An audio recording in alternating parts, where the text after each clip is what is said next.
Ever wondered what it's like to be on both sides of a great college football rivalry? You're about to find out. This is Locked On Baylor. You are Locked On Baylor, your daily podcast on the Baylor Bears, part of the Locked On Podcast Network, your team every day. Thank you for tuning in to another episode of Locked On Baylor, brought to you by PrizePicks. I'm your host, Cam Stewart. Thank you for making it your first listen today and every day. Special guest today, one of my friends in this industry. Not a lot of friends in this industry, but Chad's one of the nicest guys in this industry. Chad Vothereen, covering sports for KWTX Channel 10 down here in Waco, the number one station down here in Waco. And Chad has an interesting backstory when it comes to this. So I'll give you how we met. So this was at, I think, a Baylor baseball game. And Chad comes up to me. We both probably seen each other in press boxes. And, you know, we're getting to get familiar with each other, talking a little bit. And he was like, yeah, did you go to Baylor? I said, yeah, I did. And I don't even remember how it came up. And I was like, well, where did you go? And he's like, oof, you're not going to like this. He goes, I'm a TCU guy. Like, what? What? I mean, look, if you're a UT guy working here, look, that's a big school. I get it. But we two small schools who don't like each other at all. Chad is a TCU alum now covering the Baylor Bears and doing it very well, by the way, for KWTX Channel 10. So, Chad, that has to be the first thing in your mind when you're going through the interviews, you're getting the call that you've got the job here in Waco. You're like, boy, I got to strap in. I got to do this. What was that like? Dude. Well, first of all, Cam, thanks for having me on. And I know we were just kind of talking about this. This is like one of my favorite topics. I've been waiting for this, for so long. Cause I know when I was here, TCU and Baylor baseball, they played in Fort Worth.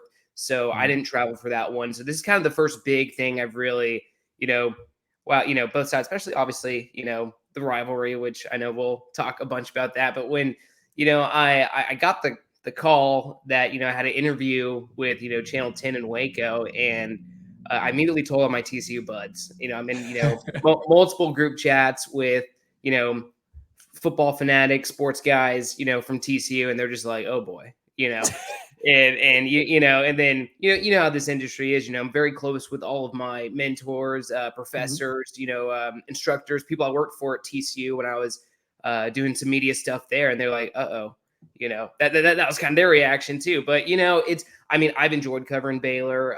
I know that, pretty much everyone kind of that I see every day, they know I'm a TCU guy. So they've been, giving me a little bit of a hard time. Slowly but surely they all know now.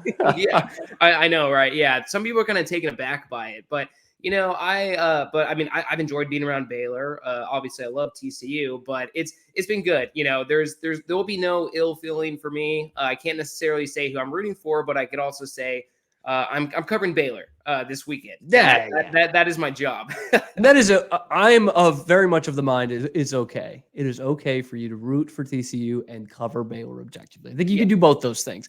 And I'm sure that's got to be a rock and a hard place too, because this is a great market to do sports in terms of having, passionate fan bases, especially in high school, obviously, but to have a big D1 athletics program that you don't just go straight to ESPN for. So we're thankful that you're here. But looking at that, how has that been, being just in the Baylor locker rooms, covering Baylor 24/7 when you just weren't probably their biggest fan?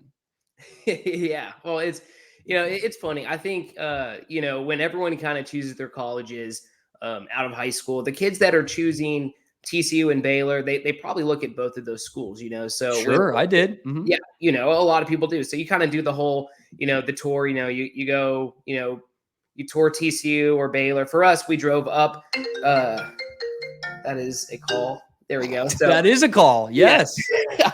But for us, I'm from the Houston area. And so, you drive up through Waco, tour Baylor, you drive up to TCU, tour there in Fort Worth, and you kind of decide between the two. For me, I love TCU, but I guess going back to your question, this year it's been being in the Waco side of this rivalry has been hard. Obviously, you're no stranger to that. Yeah. But it's the mood has just kind of died.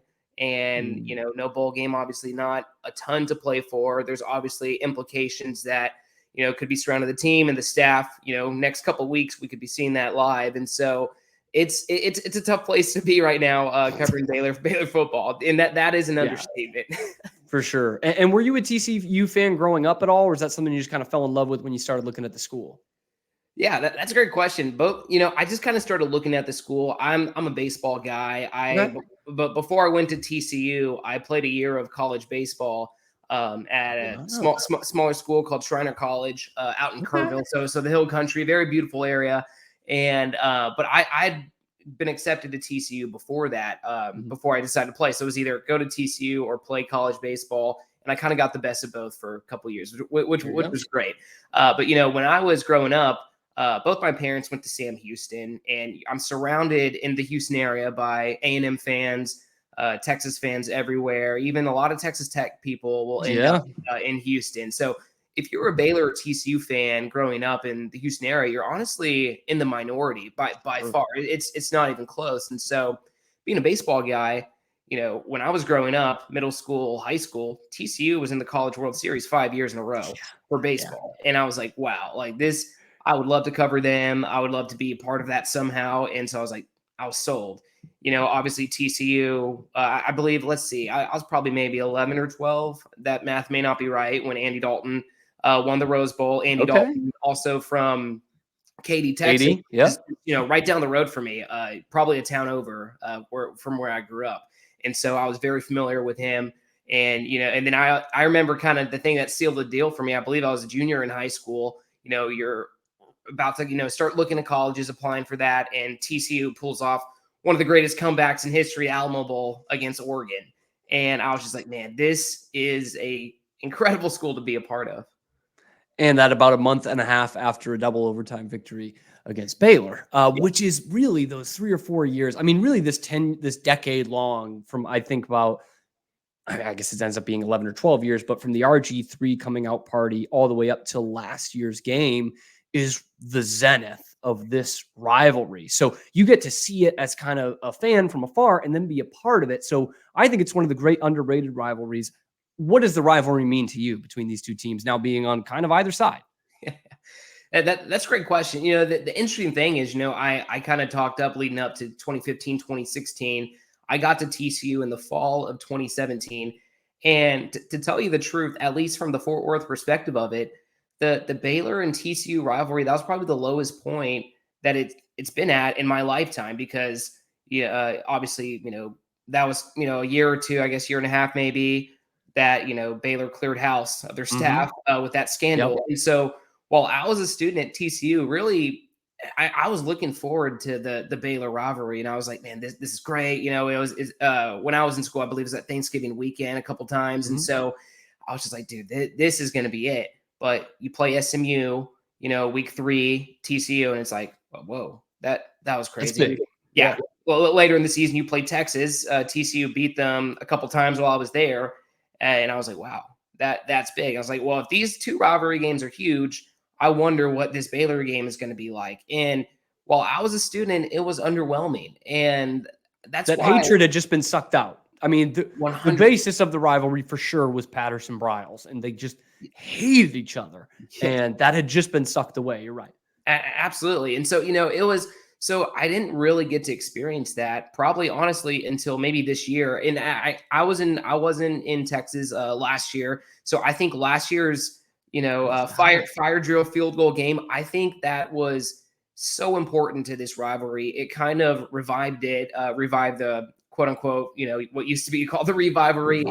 If I firmly believe if it wasn't for that game, we may not have had, a patented protected game like we do have now, that was announced earlier this week. So, I mean, but this rivalry, this is going to be the best one that I've probably experienced, especially with the renaming of everything. And I finally have a full experience of being in both camps. And this is my Super Bowl. It literally is. Yes, bro. I get that. And I see what you did there. You're trying to get me to thank TCU for such an exciting finish last year to revive the Revivalry. Well, and you know what, Chad? I'm not going to do it.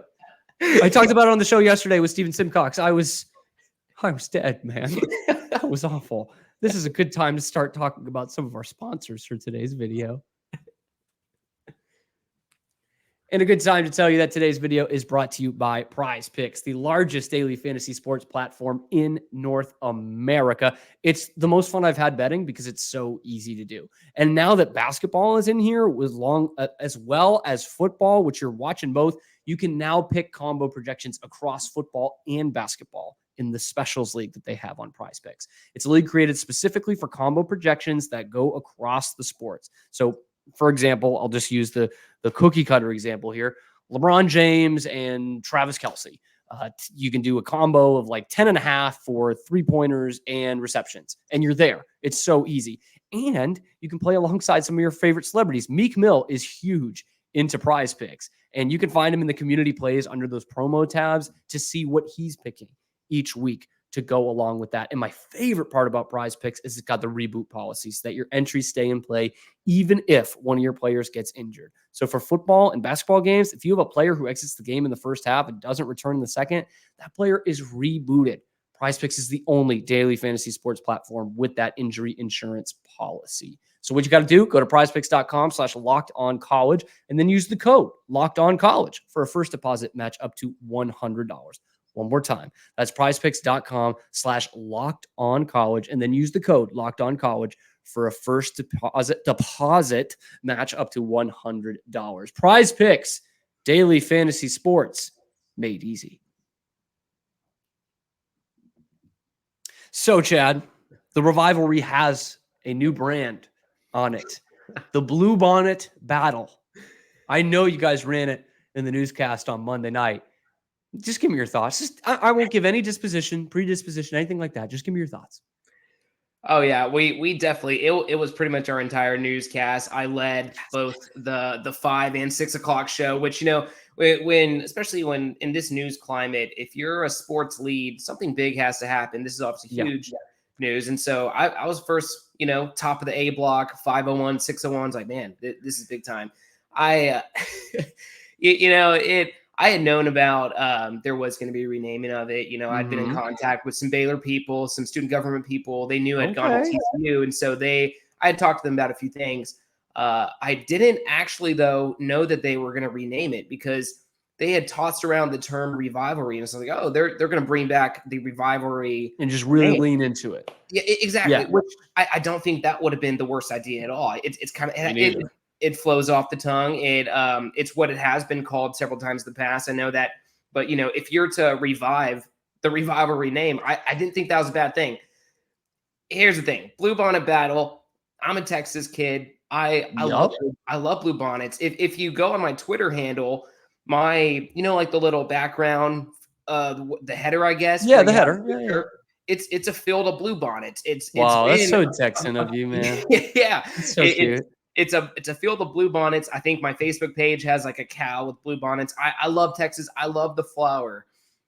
Does it belong in the name of a football rivalry? Absolutely not. It doesn't. I mean, especially one that has been like, I know it's not I know it's not Ohio State, Michigan, but one that has been put on such a pedestal, at least for us here in Texas, the last decade, again, because of the hatred, because of the vitriol, to throw just Blue Bonnet in there. It's like, yeah. Oh yeah. And I'm sure this, but this, as of this Saturday, it will pass Texas and Texas A&M for the most played game in the state of Texas. That is historic. That means something, man. It means something huge. And as far as we know, this game's going to be protected, and we don't know what the A&M UT rivalry is going to look like. So as far as we know, it's not going to pass it. It probably won't, especially if they're doing the non-conference or the non-division deal within the SEC. So it's going to be the most historic for years to come. And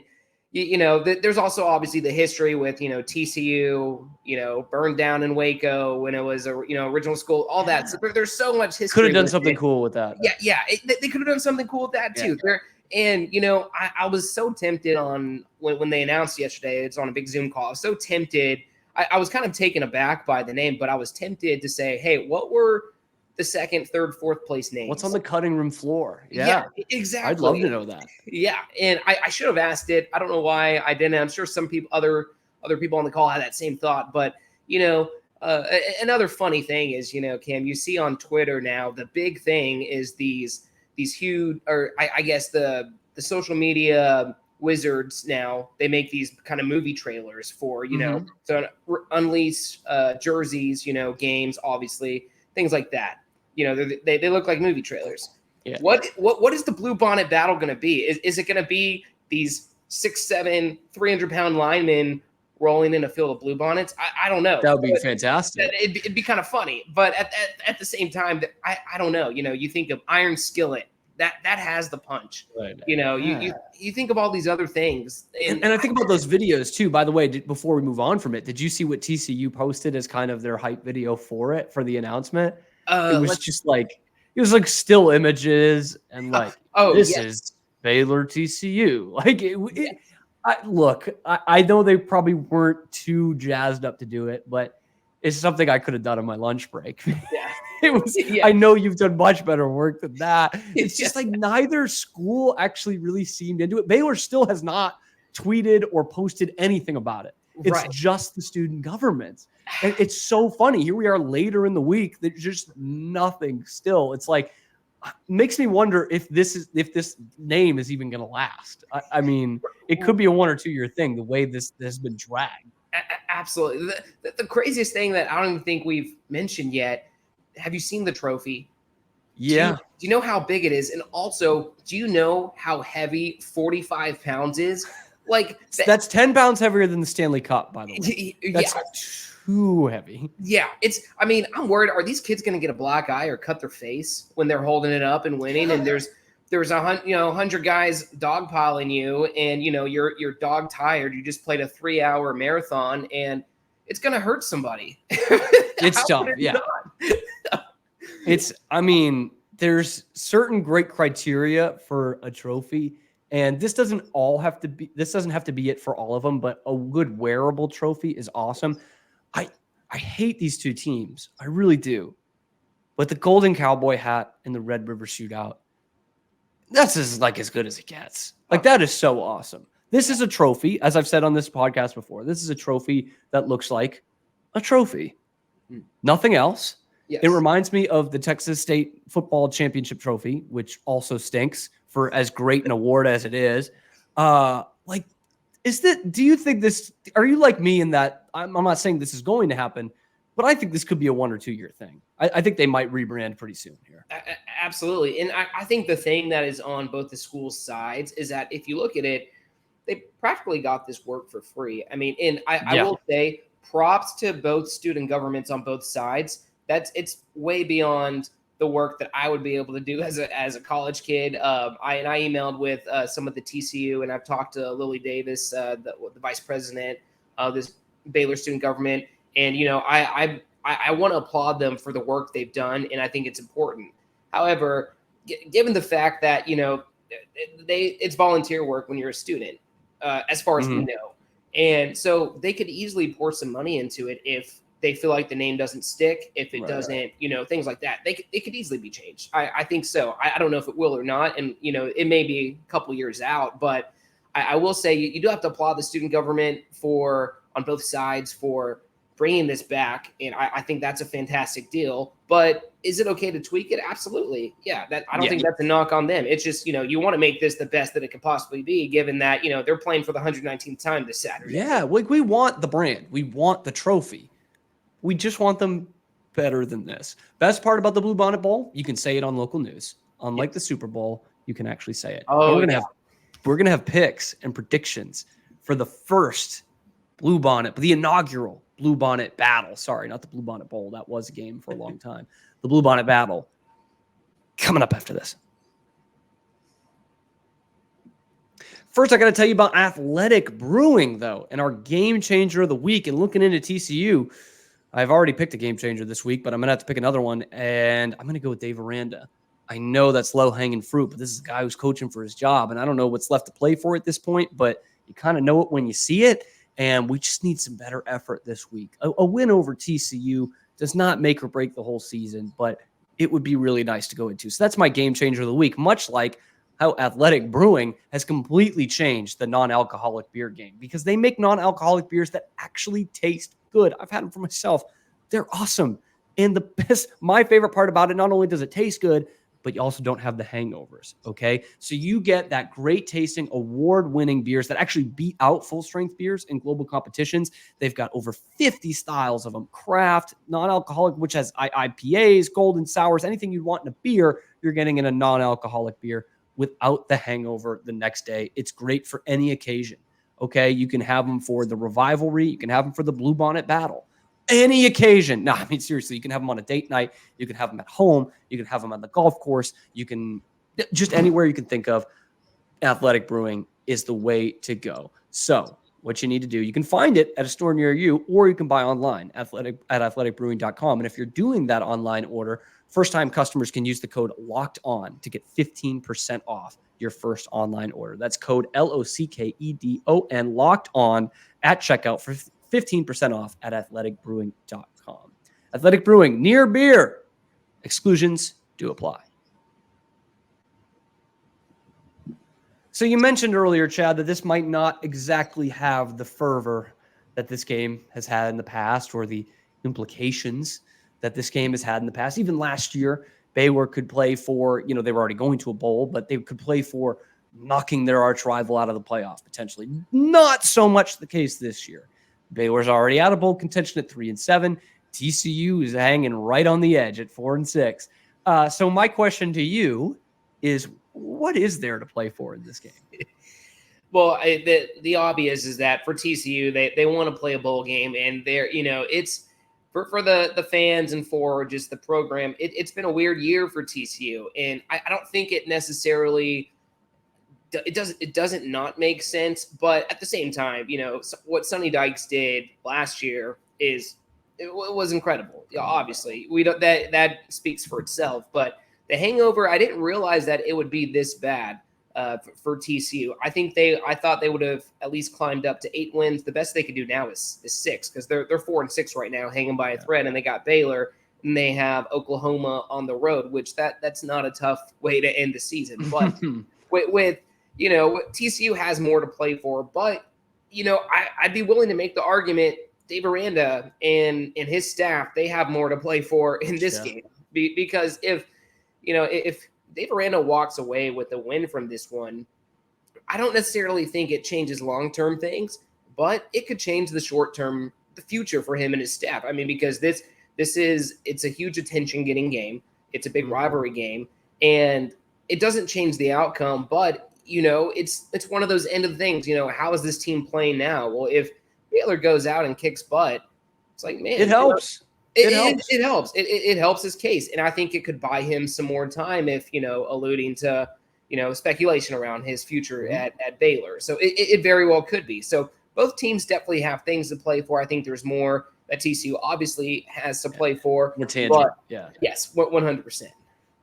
And what this game makes me think of, the build up to, is 2018, which sounds like it would have been your second year at TCU, was a game down here in Waco. It's my last home game as a student at Baylor. And Baylor would have been 5-5, and TCU right around the same. And both teams just weren't very good. And I don't know if it was still Kenny Hill, whoever the quarterback was at TCU, was hurt. And I was like, oh my God, we're finally going to beat him again. Like, this, we have to, a win puts us into bowl contention. This is the buildup under Matt Rule. We're playing at home. Their quarterback's out. This is it. This is finally the time. We're actually a better team than them. And it was, I think, a 16-9 final score, or 13-9 final score, where TCU went off the golden right arm of Grayson Muehlstein and beat Baylor at home. That was the first time that I thought, like, oh my gosh, like, we can't beat these guys. When are we going to beat these guys? Last year was like my most dormant of, like, we're never going to beat them. It doesn't matter how good we are or how good they are. We just never, ever beat them. And I'm sorry, I'm scrolling through my phone because I'm trying to find a picture here. I don't know that I still have it. So, little known fact about me is, in June of 2014, so just after my junior year of high school, I went to a journalism camp for 2 weeks at the Bob Schieffer School of Journalism at TCU. And, oh God, I've got it somewhere. and I'm not going to be able to find it in the constraints of this podcast. There is a picture of me with a couple of football players because we were tossing the pigskin around on the lawn. And one of them, wouldn't you know, Grayson freaking Muehlstein. That is incredible. Who ends my McLean Stadium student career with just, one of the most depressing losses in my time at Baylor. Even though neither team was that good, I was like, finally, we're going to beat them again. And it was like a funeral march, man. And we did beat TCU the next year, have not beaten them since. So this rivalry means a lot to guys like you and me. It's not one that is, taking over entire states the way Ohio State and Michigan does. It's not that. But I think it's such a cool tribute to two schools where you have to have a connection to, right? Like you don't just run into Baylor or TCU fans who have no connection to the school. You got to have a connection there. And so that means when they are fans, they're fans. They're real fans. They're not Walmart t-shirt fans. They're really in it. And so within that, to have this great rivalry that most of the nation does not know about, because you got to have a connection to it, I think to me is perfect. And I am such a TCU hater, man. And so like a win, again, it's not going to salvage the season for me, but it's going to feel real good. It'll be the memory that I take from now and forever. And it sucks. It sucks when we don't win that game. And it happens a lot. Chad, I know that's got to be the case for you. Again, not one that we grew up with necessarily, but now that you've had that purple in your blood and have that degree, it's got to feel that way, right? Oh, absolutely. And it feels even more that way because my first semester at TCU, TCU loses twice to Oklahoma, one in the regular season, one in the Big 12 championship. There at Jerry World at the thing that I was like, dude, it doesn't get any better than this. So I thought, and then TCU has this national championship run. And you're like, dude, it doesn't get better than this. Obviously, it could have been better that game, but But it does get better than this. It does. Saturday. It does. 2:30. Yes. Well, Raymond Carter Stadium. Yes. And it is the best of the best. And there's like we've said, a lot to play for on both sides. But this could be monumental for this rivalry because there's going to be more eyeballs on this from both sides, more eyeballs in Texas. And it really has the opportunity to set the stage for, a momentum swing in terms of when you look at some of the best rivalries in college football. It really has that chance. And I am so excited for it. I mean this in the best way possible. Both teams, both fan bases, both alumni bases deserve this. We don't care what the rest of the country thinks. We never have. We've been the underdog. We care about what these either 100 miles north or 100 miles south thinks of us. So I can't wait. Chad, thank you so much for coming on today and giving that perspective. Before we let you go, how can people find you and find your coverage? Absolutely, yes. Yeah, I'm on Twitter at Chad Vautherine, VAUTHERNE. If you could see it spelled there. Normally, our sports blocks on KWTX Channel 10, CBS station in Waco, but you can also download the KWTX app and watch from wherever. So, my family watches from Houston. My fiance's family watches from Chicago. So you can watch it anywhere. And so you can watch that normally 6 o'clock, 10 o'clock. You'll find sports on KWTX. We'll probably do some morning stuff, morning of, the Blue Bonnet battle. That's going to be huge. So we'll be posting lots of great stuff, and there's going to be some good stuff coming out. Yeah, and I truly mean this. Chad is one of the very best that we have in this market putting out that content. So once again, very thankful for you to be on today and thankful for you all to listen and making it your first listen today and every day. We'll be back with postgame after, I won't even say, but the inaugural Blue Bonnet battle. Whomever wins it and whomever is destroying that trophy, we will see you then.